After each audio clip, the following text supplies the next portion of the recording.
come to our restaurant, and there are people who will just go to the other restaurant for years and years. But in any small town, you're going to find that they have their own clientele. In Outlook, there are two cafes, the New Outlook and the Modern here. When you're a little kid, the whole family goes into the New Outlook, and Jim becomes sort of like a grandfather figure to you. And then when you turn 13 or 14, you come more into this cafe because that's where the gang hangs out. You still tend to go back into the other one a couple of times just to have a good talk with them. But other than that, you stay in here for coffee or for a meal or whatever. Having the townsfolk eat at either the Modern or the New Outlook cafes is something that's been going on for a long time. In 1981, the people at the Modern Cafe opened a second eatery, another rival for Jimmy Cook's New Outlook Cafe. Called the Stockade and Finish Line, this cafe tells of one Chinese cafe owner's love of horses and races. I like a racehorse because meet large friend, could enjoy it too. People know you friend, know me friend together. Meet large friend, enjoy life too, You work so hard, get on with friends, that's nice. That's why I like it. Horses and cafes are a way of life for Fong Chow, but his prosperity just didn't happen overnight. Like Chinese cafe owners before him, Fong Chow worked long hours and saved diligently while raising a family. He's part of an economic institution that began with the arrival of the first Chinese immigrants in 1858. In that year, Chinese gold hunters left San Francisco for the Fraser River Valley in what was later called British Columbia. Accompanying these prospectors were tent cafes, serving the hungry. That's when the first primitive Chinese cafe sprang up in Canada. But why are there so many cafes owned by the Chinese people? Well, the racist laws and attitudes at the time prevented the Chinese from doing anything else. A Chinese, for example, could study to be a teacher, but who would hire her? So the restrictive labor market pushed the Chinese into traditionally women's work, washing clothing and cooking meals for a living. And the Chinese cafe especially provided a livelihood and regular meals for its owner and family. In 1885, the Canadian Pacific Railway was finally completed. Canada was now open to anyone who wanted to travel, and so the Chinese cafes moved out, not only across Saskatchewan, but also across North America. And the Chinese cafe eventually became a fixture in the Canadian landscape.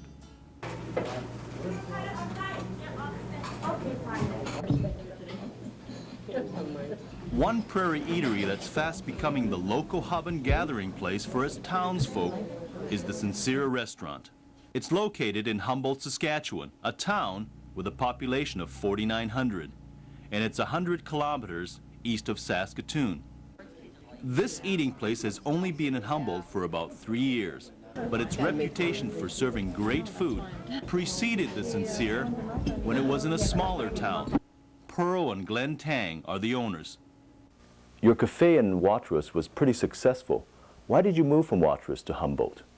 Well, Glenn wasn't feeling very well, so he wanted to, he doesn't feeling good, and this guy coming along, and he said he wanted to buy the place. So first was they just talk about it, and then he takes seriously, and then he saw the place and he take it. And then after that, and after rested up, and he feel better, and then he started one in Humboldt. Very, very good. Very good. Yeah, thank you. You're welcome. Pearl is the backbone behind the cafe and sees to it that everything balances out. Like the business, on the end of the day, you have to get it done and check out the cash, and the register in the cash there is feet, and one thing. And then the other thing, you have to be like the cash has been spent out the day. You buy something in the store, or you have to pay out the freight and the cash. You have to all balance up, put in your daily book. Keeping good books helps any business, but what makes this Chinese cafe prosperous is the great food cooked the prairie way. but it's also the friendliness of the Tangs that's making the Sincere restaurant one of the best meeting places in Humboldt, Saskatchewan.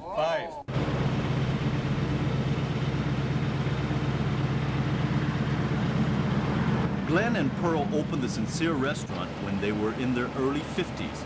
They emigrated to Canada from Hong Kong in 1959.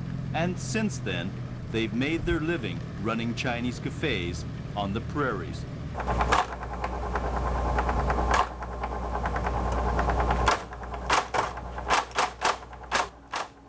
Knowing what their customers want is one part of the Tang's success, and letting people know of their daily specials is another. Yeah, okay, that sounds good. One person who knows what the Sincere restaurant has contributed to the Humboldt economy is Pat Harlan. Permanent positions. She's the sales manager at the Humboldt Journal, a weekly newspaper. The Sincere restaurant has contributed in a couple of ways to the business welfare in the community. In the first place, they provide steady employment to at least a half a dozen or more people, permanent positions. And in the second place, they provide a very casual, come as you are, come every day meeting place for just about everyone. Urban Lucan, also of the Humboldt Journal, knows what a Chinese cafe means to a town. Well, I've lived in Humboldt and district all my life, and I've seen a lot of Chinese cafes, not only in Humboldt but also in the district. And one of the things I've noticed is as soon as a town is going onto the skids, the Chinese cafe usually closes up and moves out of town.